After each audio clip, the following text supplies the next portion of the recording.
Good evening and welcome.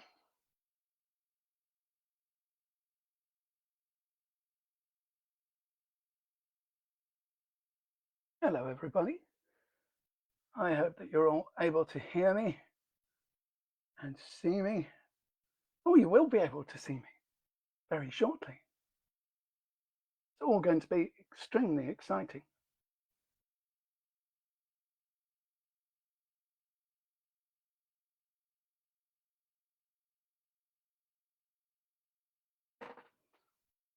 Is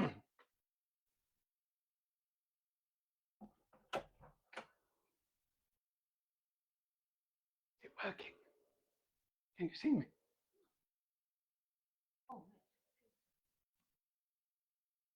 There I am. Yeah. No. Can you hear me?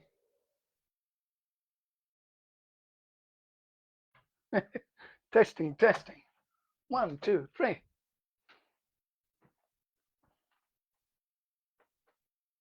Good evening to everyone. Welcome to you all. I just waited to see myself on my phone. There I am. There we go.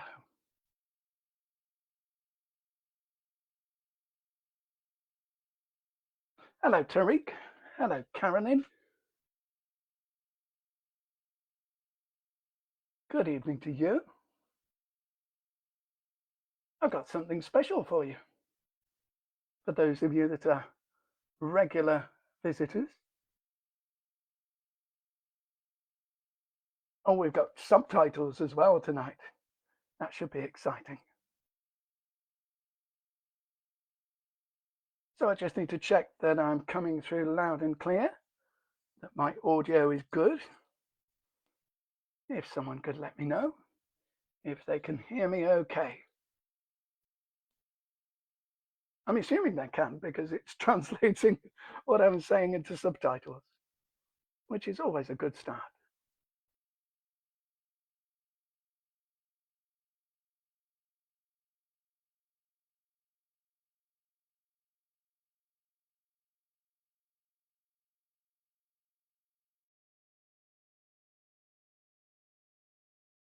Everything is good. Sound is great. That's great. Hello, Terry.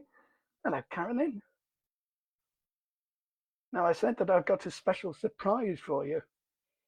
So you might know that when I do these presentations, I'm not able to show myself in them, but through the wonders of modern technology, here we go. Are you ready for this? This is quite exciting. It will be when I get it to work. Yeah, don't worry, don't worry. It's going to do it. One more. Ready, steady, go! Hello. Good evening to you all. There we are. This is quite a new achievement for me, being able to get my picture on the screen, as well as the slides that I'm showing. And it's rather exciting. Don't worry, I won't be as big as this all through the presentation. That could be rather distracting. But it is a good start. Now let's see if I can get rid of that thing there. There we go. So there we are. So hello, Sarah. Hello, Terry. Good evening to everyone that's joining us. We've still got 6 minutes to go. And of course, I've signed on early just to make sure that everything is working okay. My picture is fine. And that my sound is fine as well, which all seems to be good. You can turn off these side subtitles if you want, by the way, because they may come up with some hilarious mistranslations. But then you may want to keep them on just for the comedy value. Hello, Jacqueline. Good evening to you. Now, we may have some new people joining us tonight, apart from our regular crowd, because I've been advertising this a lot in Brighton. So that's where I used to live, which is why I'm doing this tour tonight. Hello, Claire. And hello, Lorraine. And hello, Olivia. There is a bit of a lag on the picture that you're seeing and when I'm talking. So I've tried to work out, I think it's about a 15-second lag, but that's okay. We can cope with that. So I hope you like my quote that I've got here. This quote is by Thomas Paine. Hello, Barry. Good evening to you. I also do a tour on Thomas Paine, by the way, another local hero of Sussex that spent time in Lewes. And this is his quote about workhouses in particular. He says, when in countries that are so-called civilized, we see age going to the workhouse and youth to the gallows, something must be wrong in the system of government. And underneath you can see a satire from the 1850s that shows the progress, or so-called progress, of the workhouse institutions.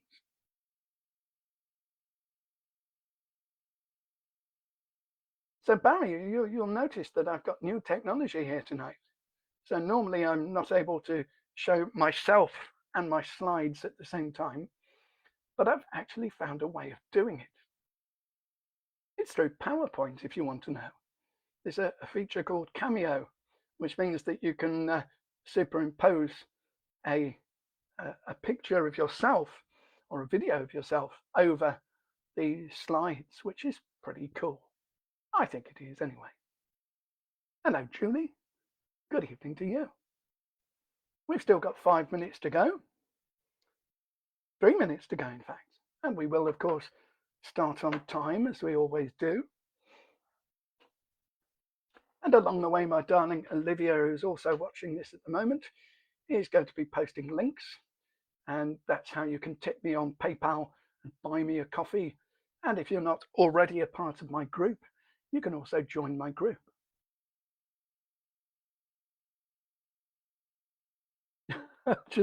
I'm watching the subtitles on the other screen just to make sure that they are all vaguely sensible.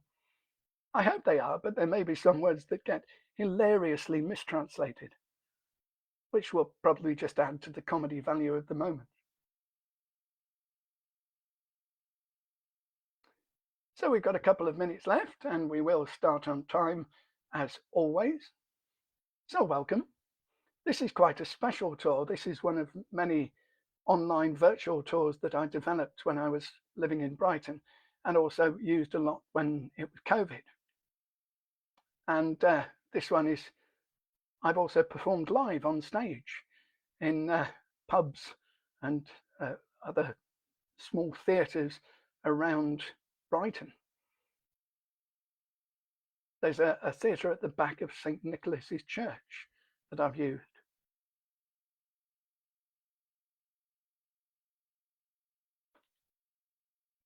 So we've got 2 minutes to go. And we will start on time as always. So yes, I do a tour of Thomas Paine as well, talking about the one of the great heroes of the American War of Independence, one of the people that helped America gain its freedom, which is rather ironic since he came from Britain. He just didn't like the British much. In fact, he didn't like a lot of people much, but that's another story completely.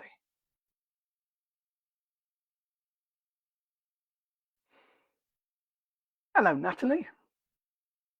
Good evening to you. I'm just looking, by the way, on my other phone screen and watching your comments and seeing who's coming in. So it all seems to work quite well.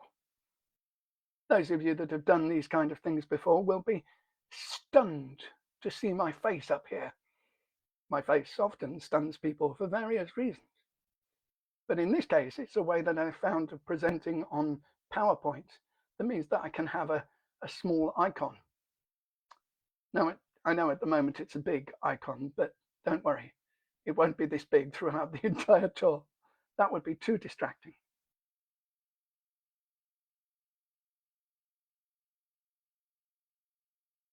And Kathy, there's a question. Do I do anything about Brighton murders? Well, as it happens, Kathy, I'm doing one of my live tours in Brighton, and I don't do them very often, but I'm going to be doing one on Halloween night, and it's a Brighton ghost and murder tour, and it's all about the trunk murders and the chocolate poisoner. So yes, is the answer. When I lived in Brighton, I did those tours regularly. But now I'm just making a guest appearance on Halloween. So I'm going live, properly live, with a group of people meeting at the clock tower and taking them around. And you can find that on my website. So yeah, that was a fortuitous question, because yes, I do various spooky themed tours over the Halloween period. So I think, oh, hello, Claire. Good evening to you. I think it's time, as it's 8 o'clock, that we made a start.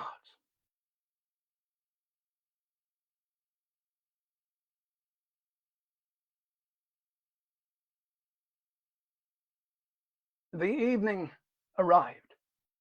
The boys took their places. The master, in his cook's uniform, stationed himself at the copper. His pauper assistants ranged themselves behind him. The gruel was served out, and a long grace was said over the short commons. The gruel disappeared. The boys whispered to each other and winked at Oliver, whilst his next neighbours nudged him. Child as he was desperate with hunger and reckless with misery. He rose from the table and, advancing to the master, basin and spoon in hand, said, somewhat alarmed at his own temerity, "Please, sir, I want some more." The master was a fat, healthy man, but he turned very pale. He gazed in stupefied astonishment on the small rebel for some seconds, and then clung for support to the copper.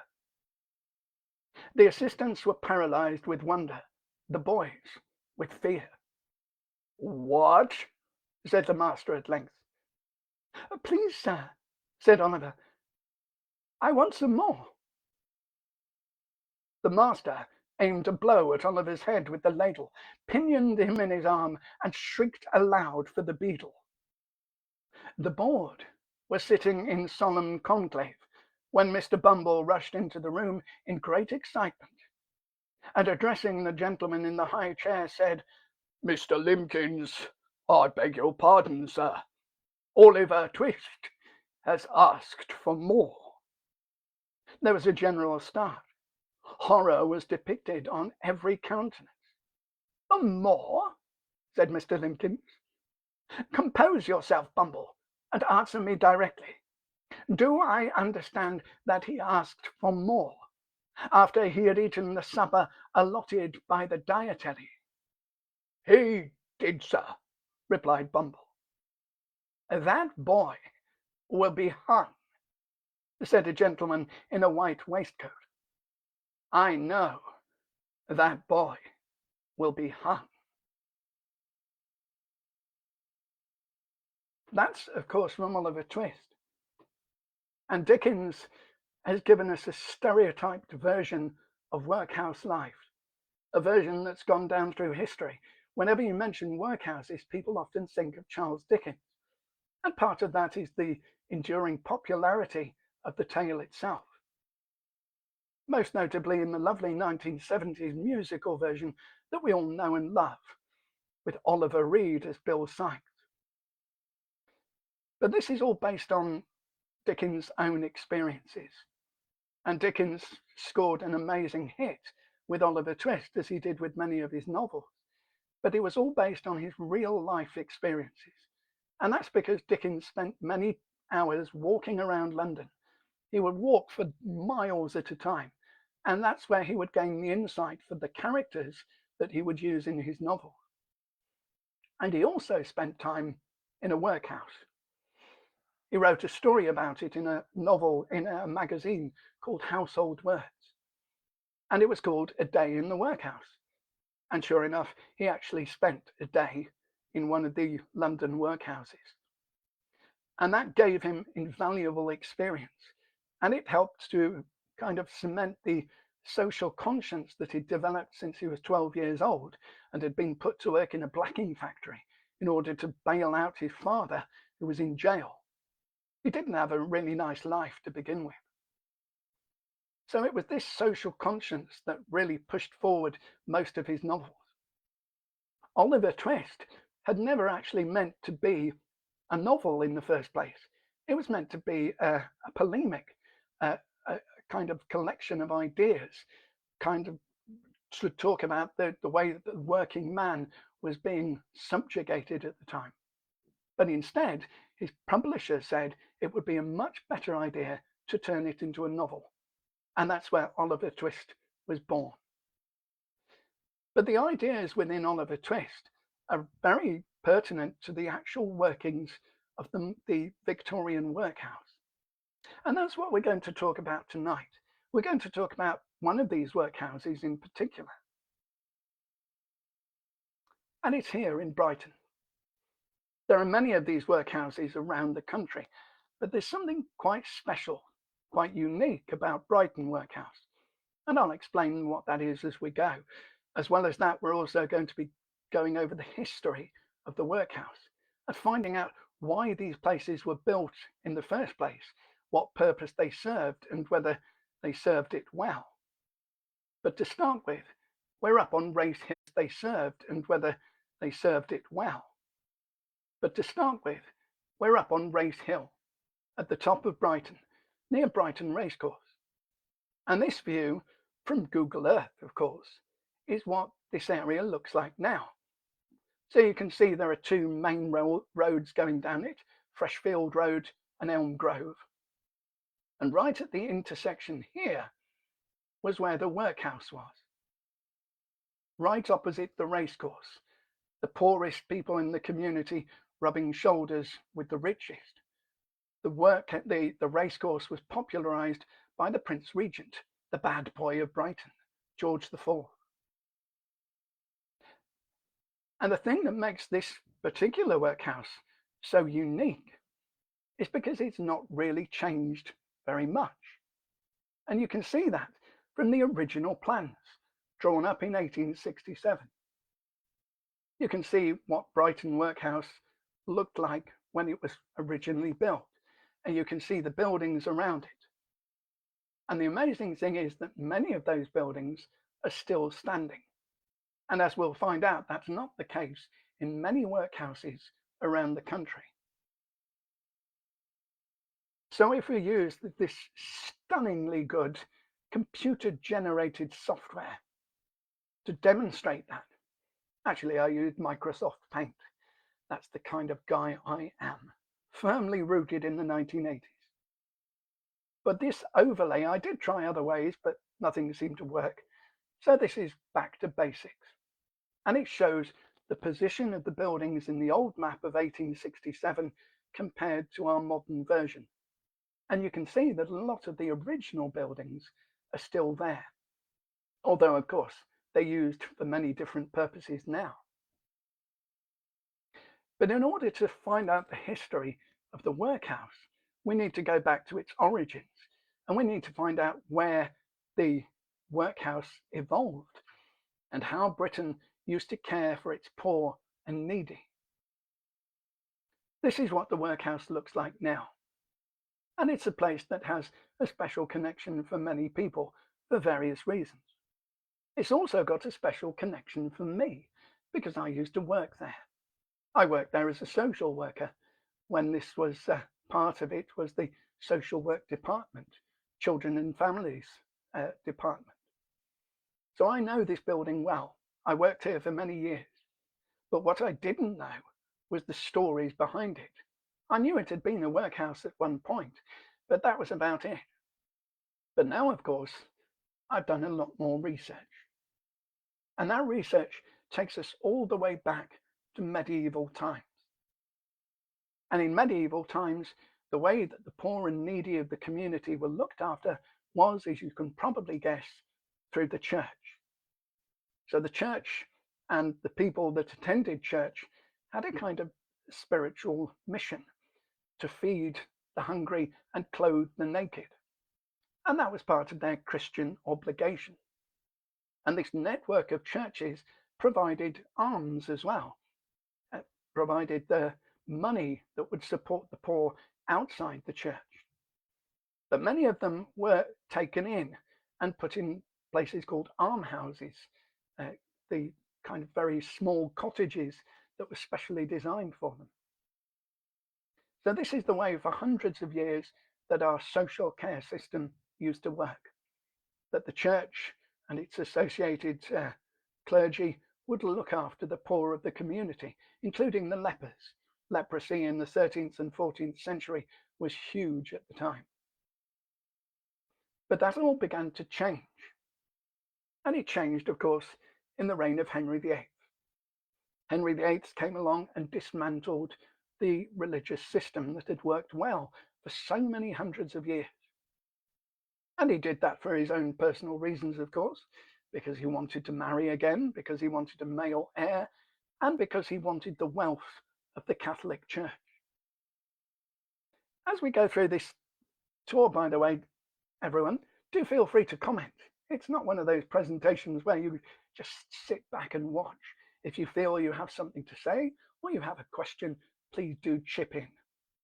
I like to know that my audience is inquiring.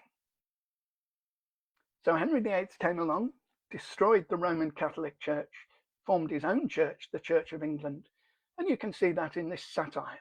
It's actually a 19th century satire by Thomas Rowlandson, and it shows the Catholic monks fleeing with their gold and their reliquaries, being chased, hunted by Henry VIII.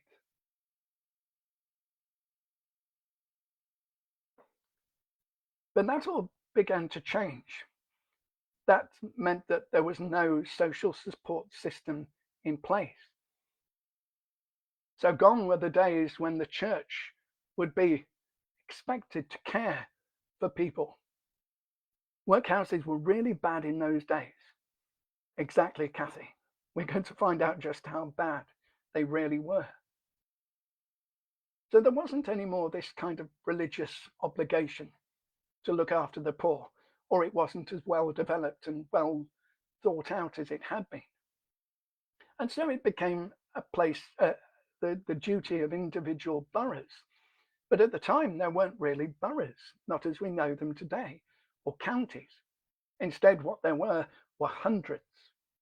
And these hundreds were divided into small areas, much smaller than our present counties today. And they would include 10, 15 towns in that hundred. And together, each hundred looked after its own. They would provide any support that was needed for the people in their community that couldn't work for whatever reason. And that worked, again, well enough.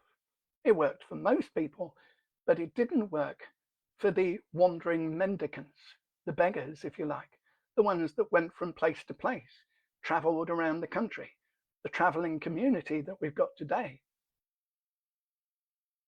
They had to live very much outside the law. Here's a picture of a medieval beggar wandering around the country.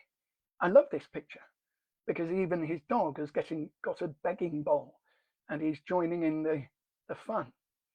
He's got his baby in the little rucksack at the back. He's got knee pads because he kneels down all the time. Begging is a job that involved a lot of kneeling down. And he's got a disability, whether real or faked, who knows? Often people in those times would fake disabilities in order to get more money. But these beggars were living outside of the law, because while the hundreds would care for their own in their communities, anyone that wandered from place to place really had no home to go to and no support available. And so in medieval times, it was illegal to be a wandering mendicant, and it could land you in all sorts of problems. One thing they could do is to put you into servitude, indentured service, to make you a slave. And you would be, if you were caught in one particular village, you would be kept in that village for the next year and forced to work for nothing for local landowners. So that's one punishment that was inflicted on the wandering mendicants. Or if you were lucky, you might just get away with being put into the stocks. Now, I love this picture of the stocks because it kind of goes against our stereotyped idea of what being put in the stocks was like. Most people think, for example, that you just put your arms and your head through holes and that you had fruit and vegetables, if you were lucky, thrown at you. But here you can see that they were rather ingenious in the way that they put people in these instruments of torture. This gentleman here, for example, has got one hand and one foot in the stocks, which looks rather uncomfortable. The gentleman here on the ground, lying down, has got both his legs through the stocks. Equally uncomfortable, but for different reasons. This man has gone the whole hog. He's got both hands and both feet in the stocks. And the gentleman on the end, well, I'm not quite too sure what part of his anatomy is imprisoned in the stocks, but whatever it is, he doesn't look too happy about it. So these were some of the things that could happen to you if you were a wandering mendicant. And that value system didn't change for hundreds of years. In 1601, Elizabeth I tried to change things. After Henry VIII had died, of course, and then Mary I had taken over for a few years and killed lots of Protestants, eventually Elizabeth I took the throne. And she tried to make some order out of the chaos of each hundred having to look after its own. And she instituted what was called the First Poor Law. It's actually known as the Elizabeth Act. And the Elizabeth Act said that money through taxes had to be raised in each community in order to look after its own. The church, of course, would still collect alms for the poor and would provide almshouses, but there was also an obligation for each council, each ruling township, to collect its own taxes and to use part of those taxes to feed the poor. So this was the Elizabeth Act, but it wasn't particularly popular, especially with the landowners. The rich landowners felt that they shouldn't have to shell out looking after people who, in some cases, they thought, simply didn't want to work. Why should they care about lazy people who couldn't get a job? There were plenty of jobs around, they argued, and people could take them if they wished, or if they didn't, they could starve. But the landowners felt personally responsible for the poor in their towns, and that wasn't right. They wanted to keep more money for themselves. So the Elizabeth Act wasn't a great success, but it was a huge improvement on what had gone before. And one main idea of the Elizabeth Act was that it would provide relief in different forms, mostly for the impotent poor, for the ones who were disabled, for example, the ones who were too old to work. And they would be offered support in various ways. And one of those ways was the creation of almshouses. And you can see these almshouses often outside churches all round the country, specially built little cottages, as you can see here, where the poor people could be housed, usually with their family as well. And that was another part of the Elizabeth Act. The idea was that the family would continue to stay as a unit. There was something called out relief, and this meant that alms were collected and distributed to the most needy families in the community. So rather than them having to go and find work and go out and separate the family, they could remain together as a community. And that was really important. And that law helped many families remain together when they would have been torn apart through illness or disability. But that law itself would also change. In 1723, a man called Edward Knatchbull had what he thought was a great idea. He was a Whig MP at the time, and he had a notion that many of the people that were receiving poor relief weren't actually deserving of it, that they were simply lazy, work shy. So he came up with the idea of the Knatchbull Act. And the principle behind this act was, at its most basic level, that if you didn't want to go into a workhouse, then you would starve. If you wanted to go in a workhouse, you had to be desperate enough to go in there. And to make it as desperate as possible, Edward Knatchbull said that the conditions in the workhouse should be as basic as possible, so that only those people who really, truly needed the relief would go into them in the first place. So he did this to establish the difference between the impotent poor and the indolent poor, the ones who were just work shy, the ones who couldn't be bothered to get a job or didn't want to work and live off the state, the benefit scroungers of the medieval period. So this was his grand plan. In order to put that plan into operation, he needed to turn the poor law on its head.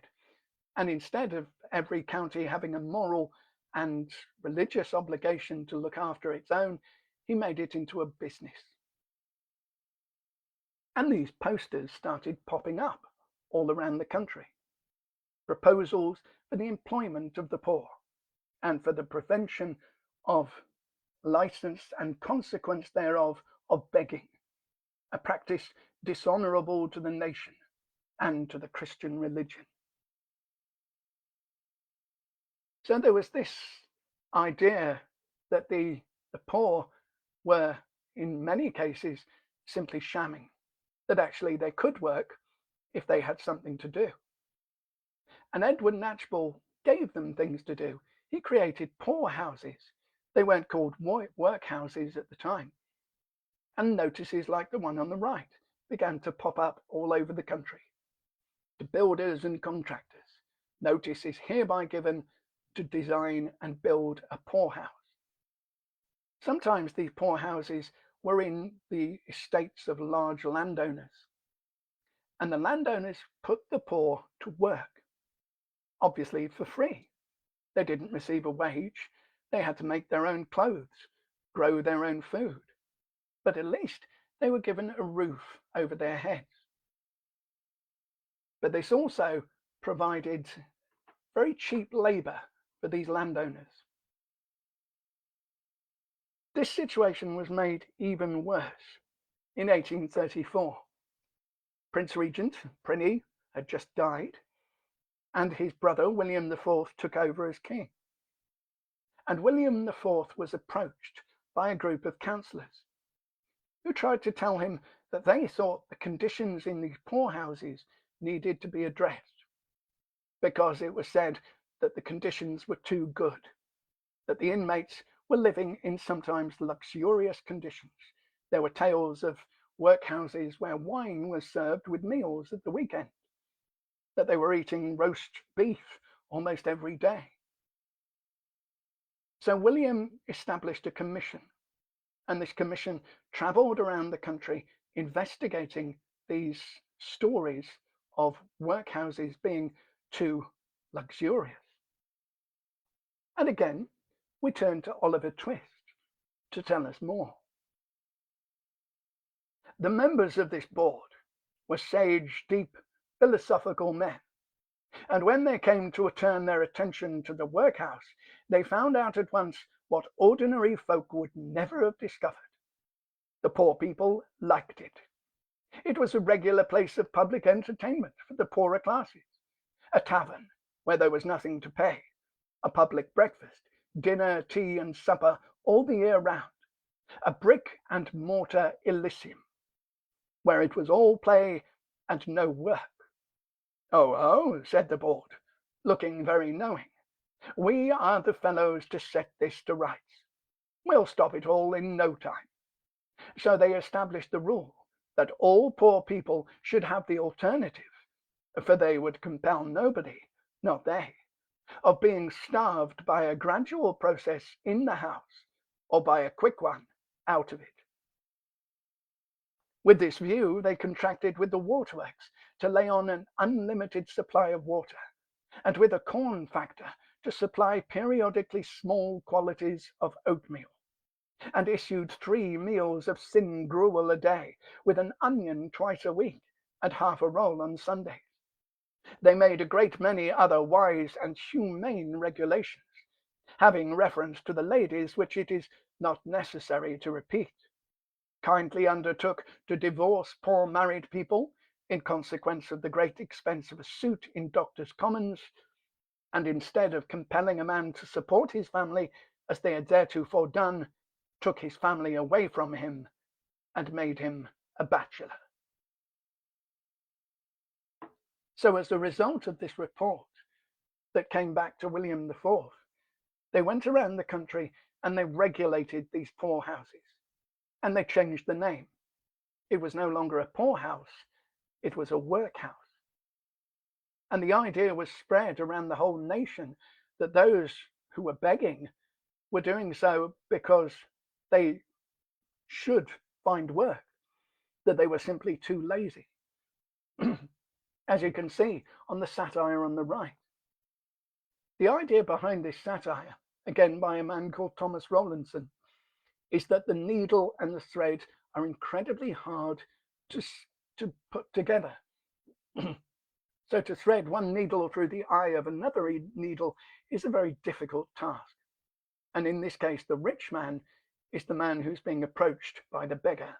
And the beggar has got a huge job on his hands to try and wring some money out of the rich gentleman. So the workhouse was born. And they also rearranged the way that these territories worked. So they weren't called boroughs anymore, they weren't called hundreds. Instead, they were called unions. And sometimes several large towns would form a single union. Brighton itself was so large at the time, in the 1840s, that it formed its own union. And the union workhouse became the established place where the poor would go to get relief. In fact, it became the only place, because part of the Poor Law that was rewritten in the reign of William IV included the idea that out relief would not be generally available. So if you wanted any kind of support, you would have to go through the workhouse system. And it was a system that was meant to be good, a system that was meant to improve people's lives and also to teach them various skills, as you can see here. The idea was that they would start off as poor, crippled insects, as you can see here, making their way around into the union workhouse, and they would come out as busy, productive bees, having learned to trade and learnt new skills.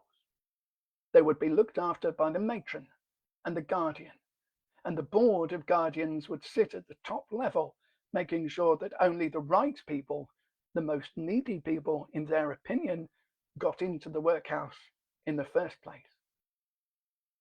So this was the propaganda poster that went around the country, showing how great it was, this idea of the union workhouse being a place where people would be given the opportunity to learn new skills. But as you probably guessed, the reality was rather different. You can see on this satire on the left what it was really like. And this really reminds me of Pink Floyd's The Wall. There's a scene an animated scene in The Wall that's very similar to this. The idea of healthy people going into the workhouse mill at one end, being sucked down into the system, churned out as elderly bent, disabled, crippled, and no use to anyone in society. So for most workhouses, that is what it was. It was cheap labour. And that also devalued the British labourer. And many people had real problems with the whole principle of the workhouse because of that.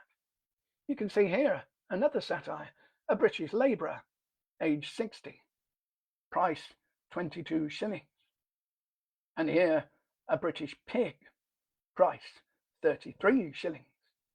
The animals became more expensive than the people. And this caused huge discontent all around the country, but especially in the north of the country, in the industrial north, where many people were living on the breadline anyway, even if they had jobs. And this meant that there were riots. They were known as the Spring Riots, named after a man called Captain Spring, who led people in revolution around the country, especially in the north. And as you can see here, they attacked union workhouses. Some of the guardians of these workhouses also didn't like the idea of these new changes to the rules.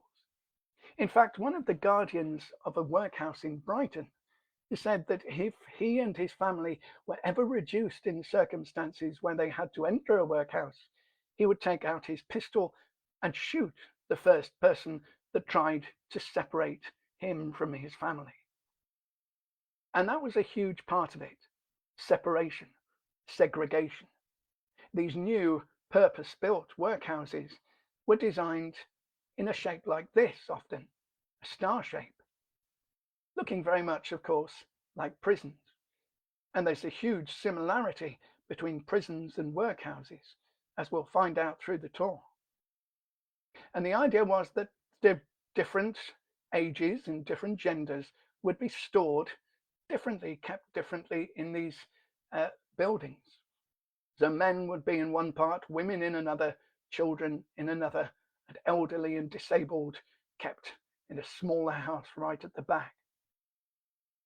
But despite all of these protests, despite the swing riots, hundreds of these workhouses began to proliferate all over the country, often designed by very famous Victorian designers. And one place that definitely needed a workhouse was Brighton. And this is what Brighton looked like in the early 1700s. Brighton, of course, is now a huge and thriving city, and it's twinned with Hove as well. But at the time, in the 1750s, it was a small seaside resort known as Brighthelmstone. And here you can see there's a lot of open space around. The hill that you can see over there is where St. Nicholas's Church is now, right in the heart of the city. But that all changed in 1783. And it changed because of Prinny. You can't do a tour that relates to Brighton without mentioning the Prince Regent. So Prinny, young George IV, became involved with Brighton in his early years. He was only 21 when he came here in 1783. He came to Brighton to get away from London, get away from his oppressive father and the strict rules of the court. And he came to Brighton to have a good time. So he's the original party boy of Brighton. Part of that eventually involved getting married.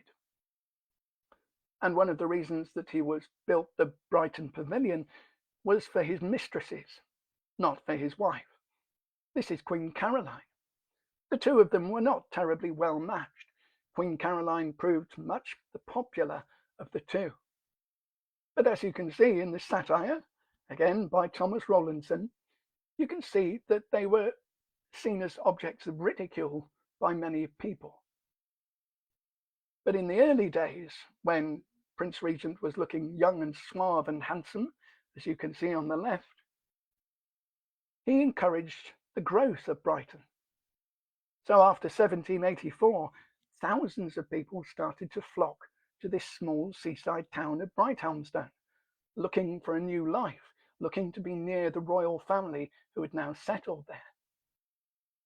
And because of that, it led to extreme poverty. And this poverty went on at least until the 1960s, when the final slums were cleared away. This is a place that some of you might know on the right-hand side. It's actually Edward Street, which is now a rather expensive area of Brighton. But this was a really bad slum area. And the slums in Brighton would rival those in the East End of London. So thousands of people moved here, and of course there wasn't enough space for them. There certainly weren't enough jobs for them. Many would say that the situation hasn't changed considerably since then. But what did change was the landscape of the piers and the workhouses. When I was doing the research for this tour, I realised there were some similarities between Brighton's piers and its workhouses. There's the same number of them, and some of them suffered the same fate. So in Brighton, there used to be the Royal Suspension Chain Pier that you can see on the left. That was the first incarnation. Then there was Brighton Palace Pier. Then there was the West Pier, and then eventually Brighton Palace Pier, or Brighton Pier, or whatever they like to call it nowadays. So there were at one time, or at several times, 3 piers in Brighton. Only one now remains. And the same is true of the workhouses. There were 3 incarnations of these Victorian workhouses. And the first of them was built in the centre of town, in a place called Bartholomew Square. And this was the home of a priory for many hundreds of years, up until the reign of Henry VIII. There was a Dominican priory here, and this is where they obviously gave poor relief anyway. So it seemed like the natural place to build one of these poorhouses. The trouble was, when lots of people started moving to Brighton, and Brighton began to expand, and all the rich people that followed the Prince Regent started to move in, they didn't really want a poorhouse in the middle of the town. They didn't want to have to look at the poor people, let alone interact with them. And so the poorhouse that had been built here, which was relatively small, it could only hold about 77 inmates, had to move so that the rich people of the town wouldn't be offended by beggars on their doorsteps. So that was the first incarnation in 1723. And the next one had to move out into the wilderness. And the wilderness at that time was St. Nicholas's Church. Now, if any of you know Brighton, St. Nicholas's Church is right in the centre of the city, right next to the heart of Brighton and Hove. But at the time, it was considered pretty much out in the middle of nowhere, up a hill, away from the town. And behind St. Nicholas's Church, which dates back to the 11th century, and it's one of the oldest churches in Sussex, was where they built the second workhouse. And this became known as the Church Road Workhouse, built in 1821. And it was much bigger and purpose-built, and it could hold up to 180 inmates. I say inmates again because there is this very strong correlation between prisons and workhouses. Even the design was the same. These walls topped with spikes were not just to keep people out, but also to keep people in. But even that wasn't big enough. And as the need grew, as the population of Brighton continued to expand after the 1820s, Queen Victoria would eventually help it expand even more. They needed something even bigger. As they went further out of town, up onto the hills, up onto the downs. And they developed several ideas. One of them was that there would be a purpose-built workhouse at the top of the hill, overlooking the town. As well as that, they also wanted a school for the children of the paupers. The idea behind this was that they would educate the children, try and break the cycle, and the children would hopefully lead more productive lives than their pauper parents. And this was Warren Farm School. And again, parts of this old school still remain.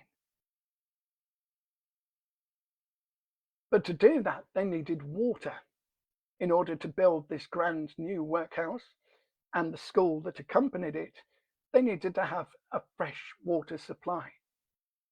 That meant that they needed to dig a well.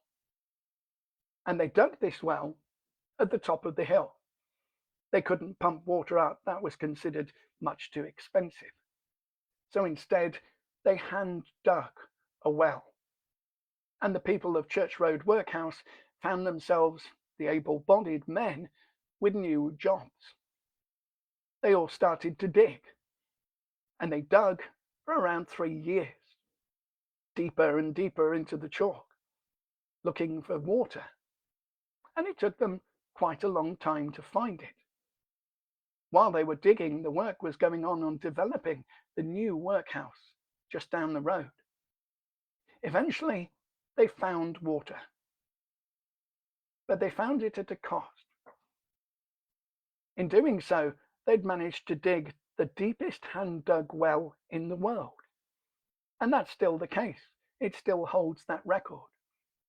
This is one of the stones that was found at the bottom, inscribed by one of the people that worked on the well. Warren Farm commenced 25th of March 1858, water found 16th of March 1862, at the depth of 1,285 feet. So it became the largest, the deepest hand-dug well in the world. And this is where you can see it, by the way, or the memorial that stands in its place at the Nuffield Hospital, just before you get into Woodingdean.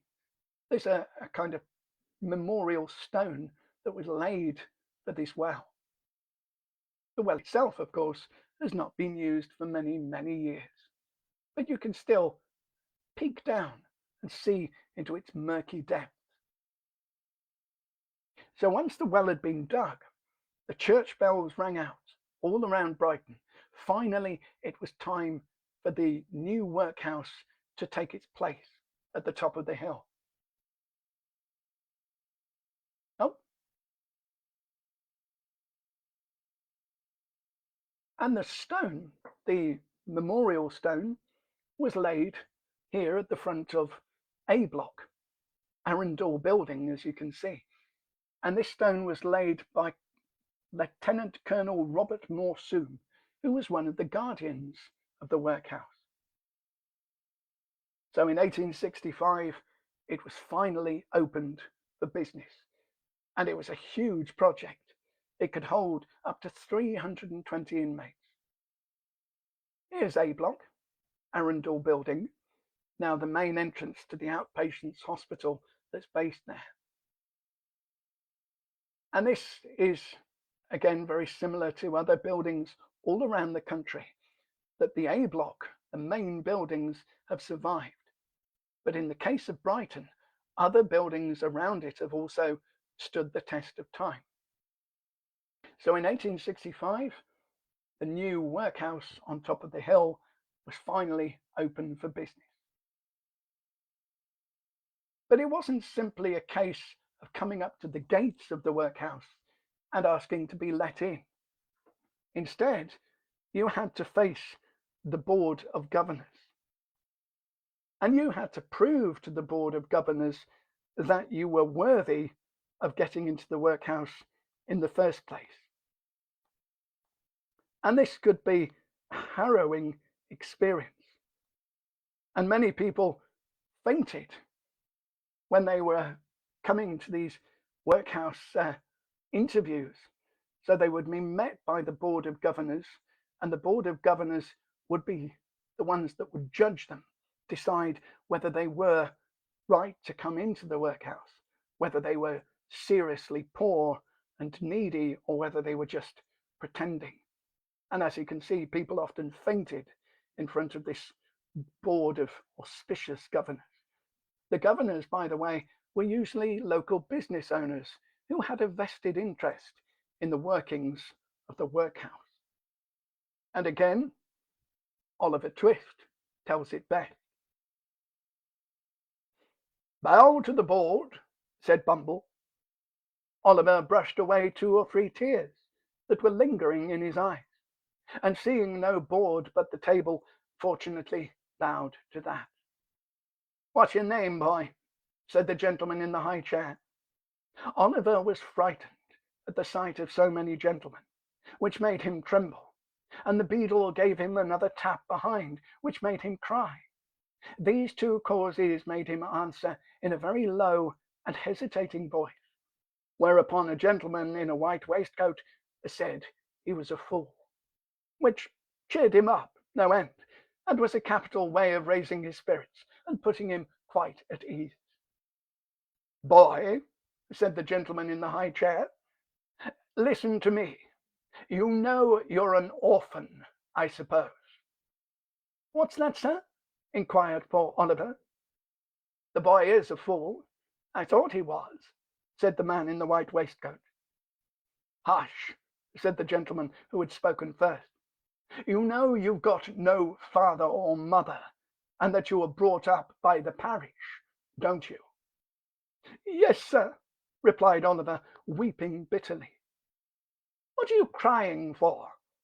said the man in the white waistcoat, and to be sure it was very extraordinary. What could the boy be crying for? "I hope you say your prayers every night," said another gentleman in a gruff voice, "and pray for the people who feed you and take care of you, like a good Christian." "Yes, sir," stammered the boy. The gentleman who spoke last was unconsciously right.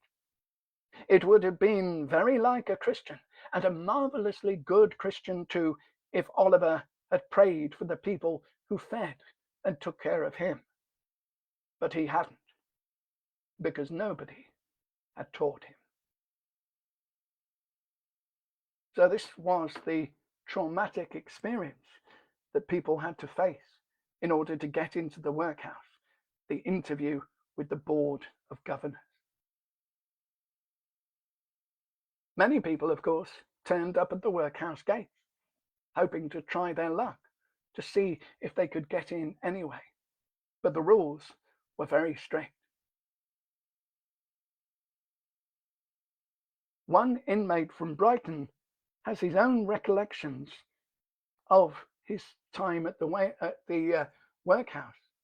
And this was written in the 1920s, when the workhouse itself was meant to be on the way out, but it certainly wasn't. There was still a lot of poverty and homelessness around at the time. So these are the actual words of one Brighton resident. "They don't care about your life any more than they care about that of a dog. Their sole aim in life is to make your life as uncomfortable and degrading as possible. Their main pleasure is to see that you have no pleasure at all. If we could have seen what was driving us up the hill towards the Bastille, as we bitterly called it then, we should have seen 3 figures: disease, poverty, and hunger urging us on. None of us wanted to go, but go we must. And so we came to our new home on the hill for a time." So those are the words of one of the inmates of the workhouse in the 1920s. Hundreds of people, of course, made this journey up the hill, most of them hoping that they would be able to get in somehow and get some support.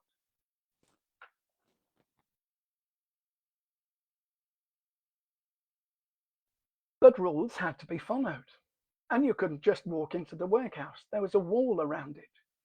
This wall that you can see here is still there today, but it used to extend around the whole workhouse. And again, it was a way of keeping people not just out, but in. So if you had been through your interview with the Board of Governors, you would trudge up this Elm Grove hill and get to the porter's gate. And outside the porter's gate was a great wrought iron bell. And you would ring this bell in order to gain the attention of the porter and present your documents to them. And only then would you be allowed into the building.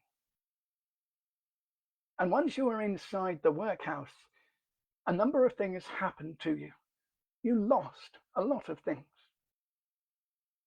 You weren't even allowed in the main building to start with. Visitors were taken to what is now B Block in the modern hospital. And there they would be removed, divested of certain things. They would be showered, washed, cleaned thoroughly, removing any lice or any dirt that had clung to them in their journey to the workhouse.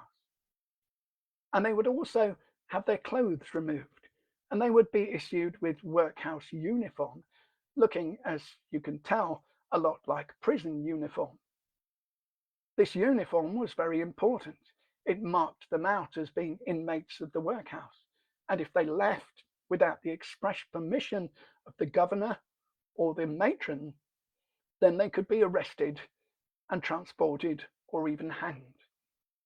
Two Brighton girls, aged 16 years old, in the 1860s, made a journey outside the workhouse. They just went for a jolly down to the seaside, but they hadn't received permission from the master. And so when they returned and were promptly arrested, they were transported to Australia for their crime of leaving with the uniform still on.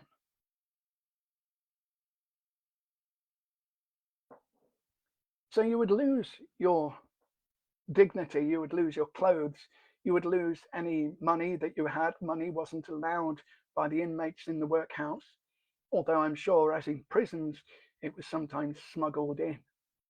You would lose any reading material you had, unless it was religious, the Bible, for instance. And you would also lose the most important thing, the people that may have come with you, your family. They would be removed from you as well, often forcibly. And you would be taken into different blocks in the main building, the Arundel building. These A and B wards were at the time reserved for the men and the women. Children, older children, would be kept in another block entirely. Babies would be left obviously with their mothers, but once they were old enough, they too would be segregated. And when I say segregated, I mean there were iron bars that separated them. Once you'd gone into a workhouse, anyone that you came with that was of a different gender to you, you wouldn't see them again until you left or died. So you would be escorted into these different wards. Now, as I might have mentioned earlier, I used to work in one of these buildings. I used to work here as a social worker, and I managed to get various pictures and information about what the building was like before. On the left, you can see what it looked like in the 1950s. This was the women's ward from the old workhouse when it became Brighton Municipal Hospital. And on the right-hand side, you can see what it looked like in the 1990s, after it had been cleaned out, ready for redevelopment, ready to be turned, in fact, into the social services offices where I used to work. So you would be taken to these buildings, and the next day you would be put to work. But that was only true for the people that lived in the community. You had to prove that you were from Brighton in order to get a place in Brighton Workhouse. But what about the beggars, the wandering mendicants that we mentioned earlier? Well, strangely enough, the law hadn't changed for these people since medieval times. It was still technically illegal to be a tramp, to wander around the country soliciting money. You can see these tramps here sleeping just outside Embankment Bridge. So the law still said that these people were breaking the law. And because of that, they weren't allowed initially in the workhouses either. The poor law that had been set up by King William IV hadn't made any account of these people. So they were still subject to the law of the land, which said that being a tramp, a wandering vagrant, was illegal. And they were denied access to these workhouses. Because of that, of course, many of them started to die in large numbers of exposure and starvation. And eventually the government had to make an amendment. They had to change the rules slightly. And they started to allow these people to stay in workhouses. But there was a catch. They could only stay there for one night at a time. And then they would have to move on. And they couldn't stay in the main building either. They were kept in a separate area, what is now B block.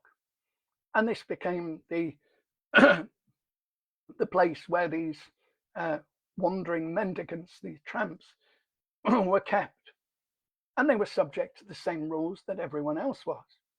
They would be stripped of their possessions, they would be thoroughly cleaned, and they would be issued with their clothes the next morning when it was time for them to move on. The workhouse uniforms would have to be returned. So they could only stay for one day. And during that day, they were put to work. Then they could stay for the rest of the night. And then they would have to move on and find somewhere else. And this, of course, just exacerbated the behavior that they were doing anyway. And they would just have to walk another 20 miles to find the next union workhouse. One important part of the process was that they needed to be cleaned effectively. And when they were put to work, they would be put to work in these cells that you can see here, that were then changed into kind of storerooms and toilets, as you can see here. But originally, this is where the inmates would work during the day, often breaking up rocks, putting them through those small windows. When they were cleaned in baths like these. These are actually in a workhouse in Yorkshire that's been turned into a kind of living museum. And these are original workhouse baths from the 1900s. And they would be dunked in these baths, washed and scrubbed unceremoniously.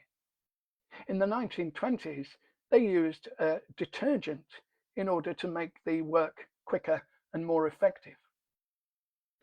The detergent they used was called Lysol. And Lysol would resurface in the 1950s. Lysol is a very strong detergent and has to be diluted with water. So this disinfectant was also used for other purposes in the 1950s, as you might be able to tell from this rather discreet and coy advert of the time. I read this little book read this little book carefully, dear. It explains things so much better than I can.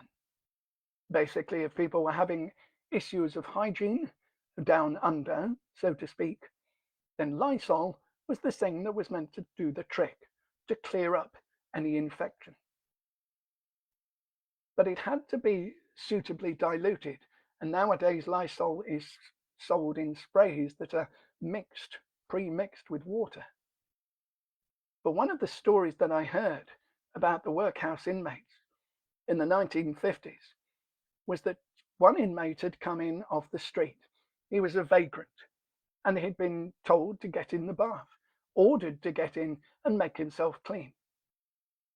But the trouble is that the agency worker who was there at the time didn't really understand how things worked. And so he'd taken a whole bottle, a whole gallon tub of Lysol and poured it directly into the bath, undiluted, and then ordered the tramp to get into it. By all accounts, his screams could be heard all around the building.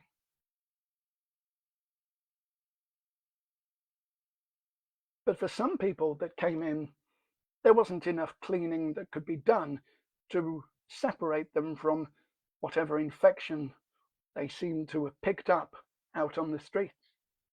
And so they would have to be segregated somewhere else.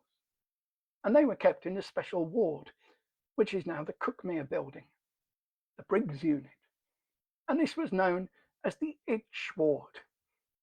That's what Dickens referred to it as, and it was a common terminology in the workhouses at the time. The itch ward was where you went if you had scabies or some horrible condition that could be passed on, an infectious disease of some type or another. And you would stay in the itch ward until you recovered or until you died, kept away from the general population. But for most people, if they were healthy and didn't have the itch and were able bodied, or even not, they were put to work. And they would work sometimes 12, 13 hours a day. And of course, this was unpaid. They were working in order to keep a roof over their heads and to be fed a bare minimum of food. And one of the recurrent and most popular forms of work, especially for people that weren't able bodied themselves, elderly women, for example, that you can see on the right, they would be set to work picking oakum.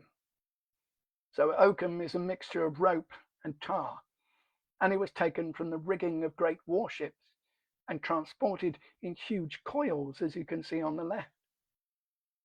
And the job of the ladies that you can see on the right was to unpick these huge strands of rope and create little fluffy balls, a bit like tribbles that you can see on the bottom. And these balls of oakum were then used to waterproof boats, and they're still used for the same purpose in traditional boat making. But in order to unpick these huge coils of rope, they had to use a hook. And the hook that they used to pick apart the rope was also the name for a long time of workhouses. They were known as spikes because they used hooks or spikes to pick apart these great ropes. And then, once they'd picked them apart, they had to use their fingers to continue the process. And while that doesn't seem too bad on the kind of general look at the thing, it was actually pretty horrible. They would be doing this for hours, and they would end up with broken fingernails, raw and bleeding, from picking apart these strands of rope. So even something like picking oakum could be a soul destroying and finger destroying job. But there was one other category of inmate at the workhouses that was kept even more separate than those on the itch ward, and that was the people with mental health problems. When the workhouse was built in 1863, it was one of the most forward thinking places in the country. But there was another one that was the pride of Sussex, and this was St. Francis in Haywards Heath, a purpose built mental hospital. And it was meant to be revolutionary at the time. Unfortunately, it was so popular that it quickly became oversubscribed. And St. Francis felt that the staff at the hospital had to specialize. So they would take only the most violent patients, the ones that were a danger to themselves or to others. And for all the others, the innocent lunatics, or harmless lunatics as they were known, they would be distributed around the workhouses of the county, including at Brighton. And for many years, right up until the 1920s, there was a lunatic ward. That's what it was called, a lunatic ward at Brighton Hospital. And it was here in E Block, again, right in the corner of the workhouse campus, keeping the inmates separate from everybody else. But there was no form of treatment here, no regime of therapy. They were simply left to their own devices. They were left to wander at their will, wander around the rooms, being guarded all the time. The only time they would have anything that resembled therapy was once a year, when they would be taken on a special journey to Shoreham by Sea. Now, Shoreham by Sea, as you might know, is not the most exciting of places, but it was at the time. And that's because there was a place called Swiss Garden there, a pleasure garden. And it was really popular and hugely important at the time. So this is where they would be taken once a year on special occasions. But other than that, they were pretty much left to rot in this horrible lunatic ward. Now, ladies and gentlemen, as we're going through this tour, again, it is a tip supported tour. And my darling Olivia is, I believe, still watching. And she's going to post links where you can tip me on Buy Me a Coffee and PayPal and show your lovely appreciation, as you always do. But for the majority of people, the working day started at around 6 a.m. 6 a.m. was when the bell was rung that would wake you for the day. And then you would have breakfast, and by 7 o'clock, you would be ready to work. And you would work steadily through the day with only one break for lunch.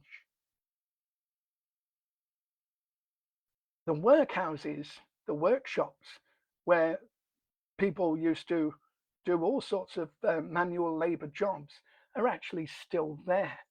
And again, this is one of the things that's really rather exciting about Brighton Workhouse. Some of these original Victorian outbuildings are still in the same place they were. And you can see them here, just round the corner from the main building. These are the brick workhouses where people were put to manual labor jobs, as you can see, chopping up wood into kindling to make matchsticks, for example. But for the young people, for the children, there was a bit more choice. They wouldn't necessarily be put straight to work in manual labor jobs. They were offered a bit more opportunity. They could go to Warren Farm Industrial School. That's what it was called at the time. And the idea was that they would learn a trade and that they would develop their skills and that they wouldn't follow in the footsteps of their pauper parents. That was the theory. Unfortunately, it didn't really work. And that's because the level of teaching, yes, boss, thank you, Olivia. And that's because the level of teaching and support was very poor. In fact, there were several rumours of all sorts of illicit practices going on in this children's school, all sorts of abuse that went on behind closed doors. And for me, when I read about this, the idea of the Warren Farm Industrial Schools, it was also quite interesting because I used to work very close to one of them. Or you would be given the opportunity to take part as an apprentice, and you would be apprenticed out to a local business.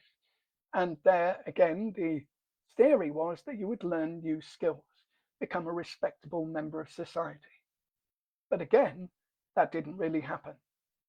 And it reminded me of my own youth in the 1980s under Margaret Thatcher's government.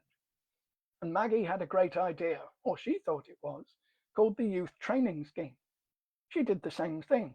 She basically provided year-long apprenticeships for young people that couldn't find work. And these YTS schemes were meant to train people up and that they would be offered work by their employer afterwards. Unfortunately, in the majority of cases, that didn't happen. They were simply used as cheap labour and then got rid of after a year.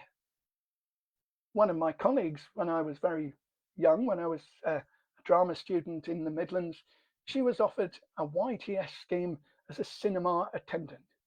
So she spent a year learning how to shine a torch. And after that time, they got rid of her. So this was just a way of juggling the unemployment figures.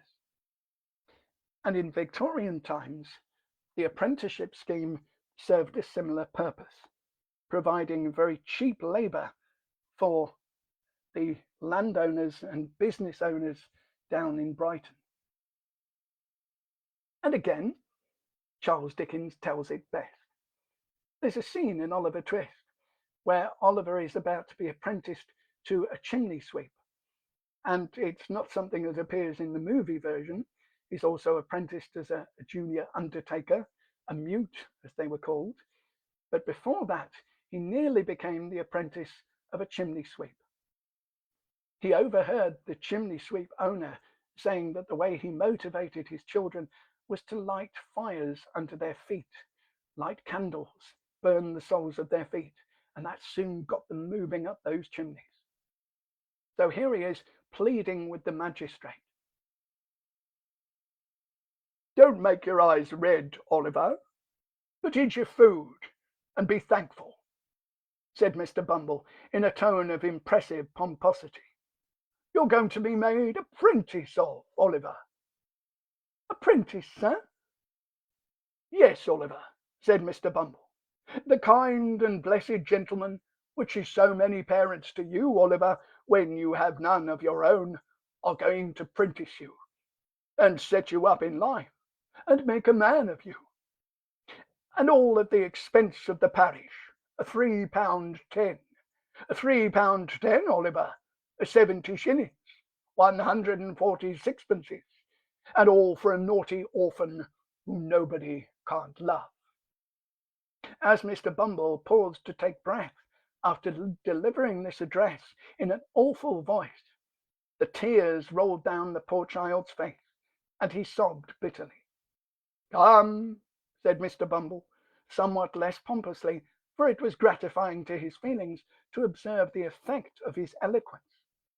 Come, Oliver, wipe your eyes with the cuffs of your jacket, and don't cry into your gruel. That's a very foolish action, Oliver. And it certainly was, for there was enough water in it to start with. And that scene from Oliver Twist brings us on to the diet in the workhouse. And again, this was a result of the board of inquiry that had gone around the country and standardized the practices in these workhouses. And that included the diet that they had. This is actually a copy of a Brighton menu from Brighton Workhouse in the late 19th century. And here you can see what they were given every day to live on. And you can see that bread, 7 ounces, was in there, cooked meat with vegetables, 5 ounces.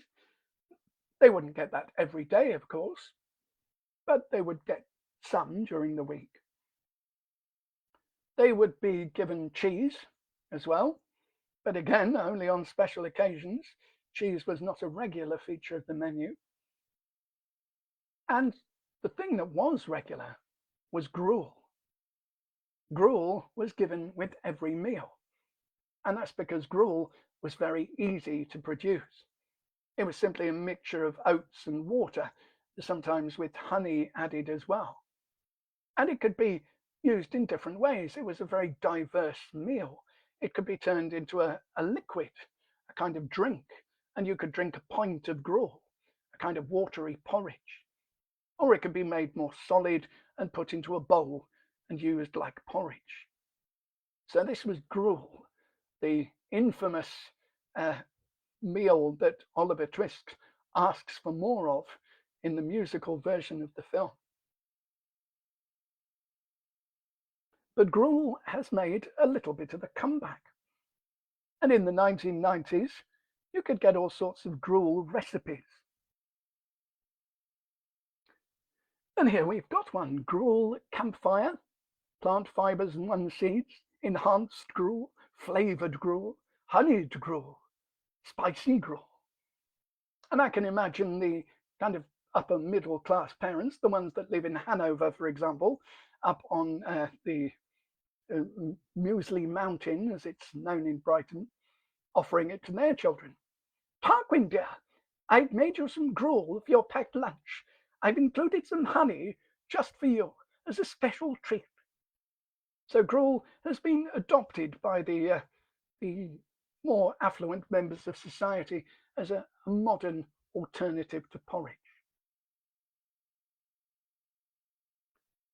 Sarah, you weren't offered the YTS, you were put on it. Well, there we are.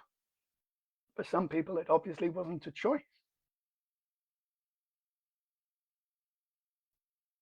So that's what would happen during the day. You would work all day, and then at night, at 8 o'clock, you would go to your bed, You had been allowed an hour's reading time, but of course you had nothing to read except the Bible, and then you would sleep. And this was your life, day in, day out during the week. But of course, on Sunday, things were different. Sunday, of course, being the day of rest. The idea was that you would not have to work on that day, but you would have to attend chapel services. And Brighton Workhouse, in common with many workhouses around the country, decided to have a purpose-built chapel installed in their own building, just to make sure that the inmates didn't get a chance to get out and about. And it's at the back of the Arundel block. It's in the attic. And this attic space was used by trainee nurses in the 1990s for having kind of training sessions up here. But this was originally built to hold most of the 380 inmates that would come here on a Sunday, in the winter or in the summer. In the winter, it was freezing cold. In the summer, it was boiling hot. But whatever the weather was, they would have to come up and sit through interminable sermons. And by contemporary accounts, some of those sermons in Brighton could last up for 5 hours. So for 5 hours, you would be forced to sit here and listen to the parson droning on and on. Unless, of course, you had a different religion. If you were a member of another religion, if you were a Quaker, for example, or Roman Catholic, you would be allowed out for a short period to visit other churches. So many inmates of Brighton Workhouse, I suspect, had a sudden change of religion midway through their stay in the workhouse. They finally realized that if they said they were a Quaker, they'd have to go out and find somewhere else to worship. And that would mean getting out from the workhouse, even if only for a short time. But there was another way out of the workhouse, but it wasn't for everyone. It was only for eligible young females who hadn't given birth before and were at an age where they could give birth. And that was the option to travel to another country, to go and help to populate some of the colonies of the Great Britain at the time.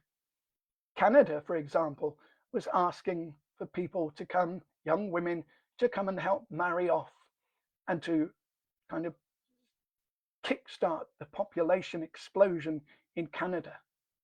The same thing was happening in Australia and also in states in America. So all of these places were looking for people to come and start a new life.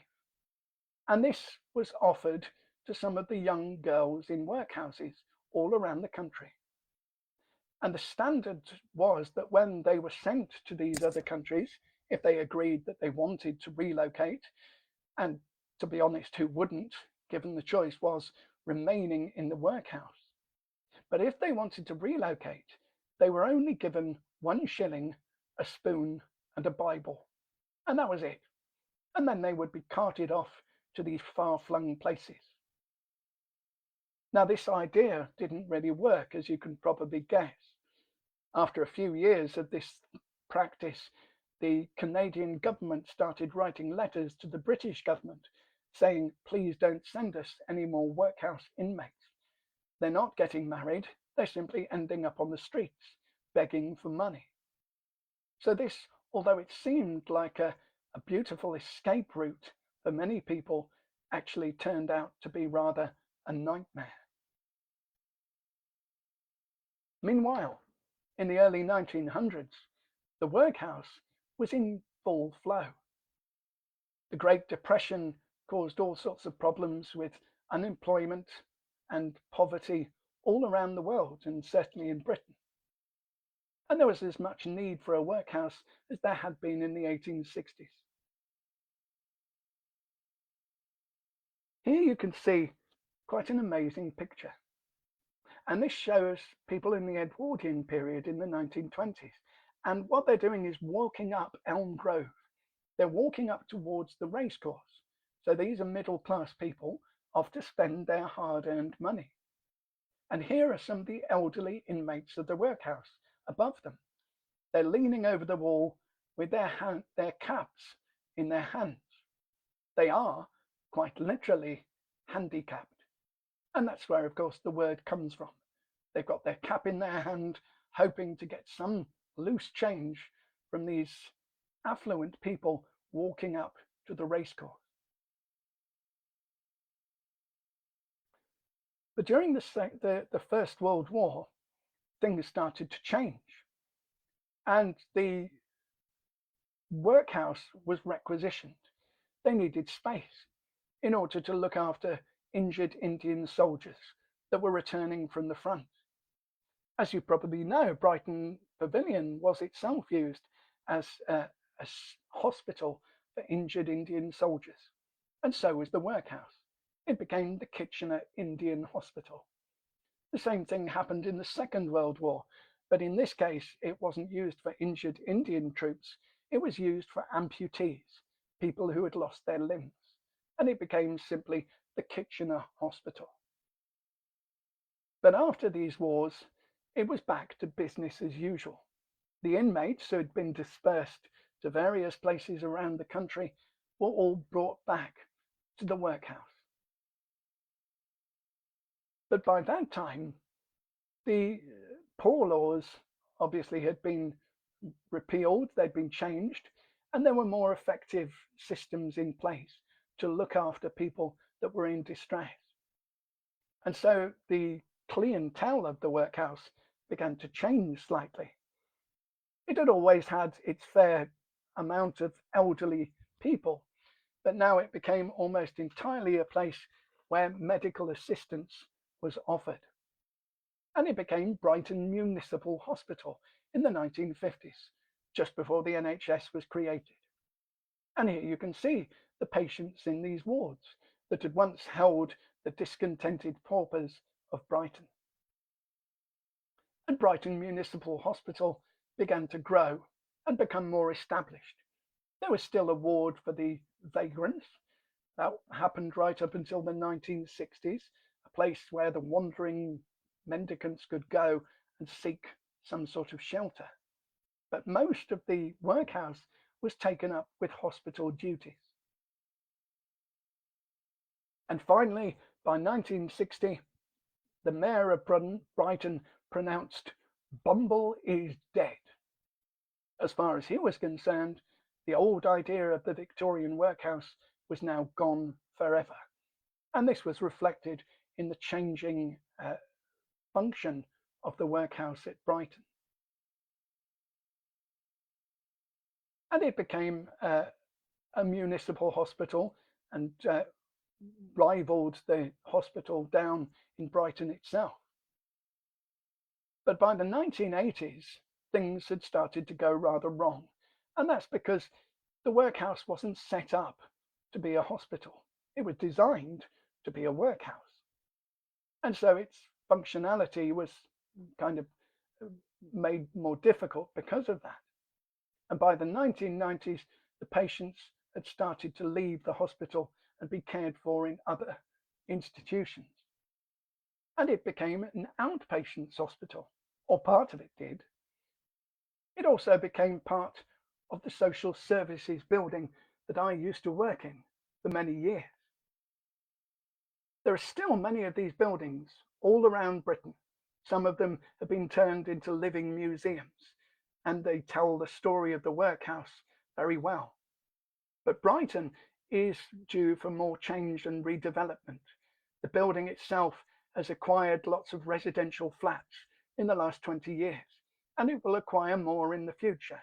There's talk of it being a health hub, a kind of focal point for Brighton's outpatient services. So it's quite likely that some of these amazing buildings that have survived for so long will soon be destroyed, and all that will be left, as in the case of most workhouses, is their huge, imposing outer buildings, the Arundel blocks of their time. And that's a bit of a shame, because I think that workhouses are a part of history that's rather distasteful to many, but it's also something that we should be encouraged to remember, and to remember the reasons why the workhouses were created, and to try and avoid falling into those mistakes in the future. When I was doing the research for this book, I was heavily influenced by a book by James Gardner. James Gardner actually came to my show when I did it live in a theatre in Brighton, which was rather nerve wracking. And if you want to find it yourself, A History of Brighton Workhouses, it's an amazing read. There's also a website called the Workhouse.co.uk where you can find information not just on Brighton, but on workhouses all around the country. Statistics and information, again, that I've used in the research for this tour. But it had come time, ladies and gentlemen, for me to say good night to you. Thank you all very much for washing, for washing with Lysol. No, for watching. And in the meantime, I'm sure that Olivia will last one time post those links to buy me a coffee and PayPal. Someone was asking me at the beginning whether I do any more tours in Brighton, and I'm certainly going to be. I'm going to be doing live walking tours, a Halloween tour on Halloween night, talking about the ghosts and murders in Brighton, and also a trip round Brighton Extramural Cemetery, because that's the kind of things I like to do. And for those of you that are watching my shows in London, you can also find all sorts of things coming up in the next months of a more morbid nature. I do like the witching season. But for now, thank you all very much for watching. I hope you've enjoyed our little, well, maybe enjoyed is too strong a word. I hope that you've had the experience of a journey through time, a journey into the dark and often rather sad world of the Victorian workhouse. But for now, from me and my lovely picture on the screen, it's a good night from me, and I look forward to seeing you all another time. Thank you, and goodbye.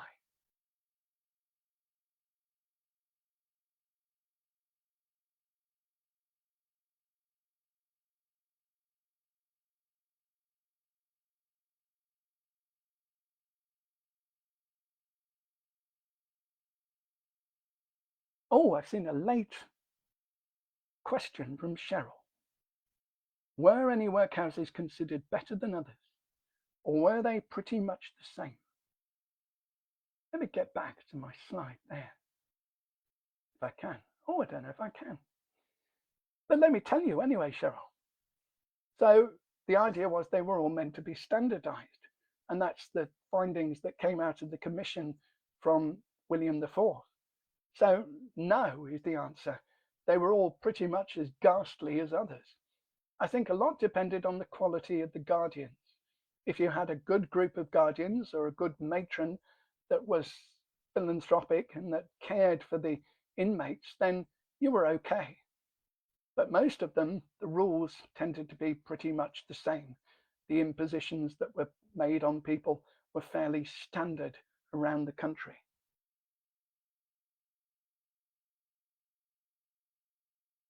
So again, thank you very much for watching, and I'll leave you with this blank screen.